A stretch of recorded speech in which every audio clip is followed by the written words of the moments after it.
So, I think nagkamali ata ako ng sabi. Well, di naman totally career shift.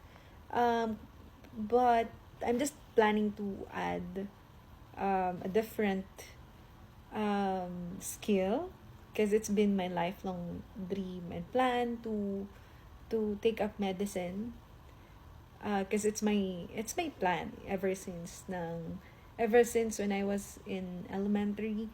Yun na talagang plan ko, but since I don't have the money to study medicine, so I use my current career as my stepping stone.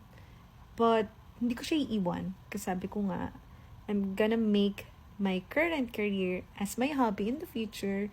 I will still do consultancy, IT consultancy. Because let's be honest, right? Currently, in the Philippines, nasa top software engineer pa rin when it comes to salaries, right? And income. Kumbaga parang I just want to be a doctor for medicine because it's my lifelong dream. I want to achieve it kasi for me, hindi ko pa nararating yung talagang gusto ko.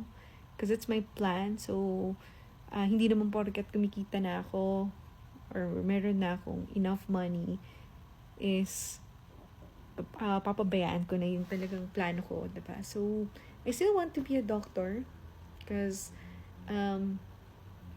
there's a lot of things that I'm planning to do. Sabi ko nga, I still want to be a doctor regardless kung may pera o wala because I want to help other people in the future, right? By providing healthcare. So, yun lang. So, but I'm not switching, just to correct what, di ko alam kung if I mentioned it.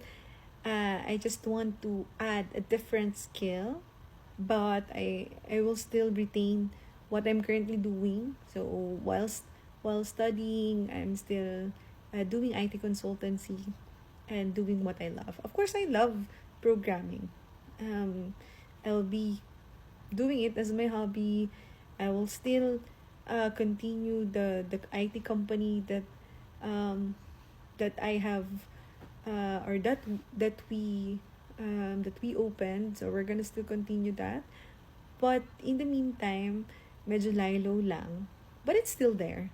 Lie-low lang with my IT consultancies kasi right now I have lots of clients, but I'm planning to release my other clients in the near future nga kasi I have to study. I have to study medicine because right now I'm still studying, right? I'm doing my master's degree. So, it's not really a switch of career. I just want to add it because for me, hindi pa ako fulfilled. So, yun lang.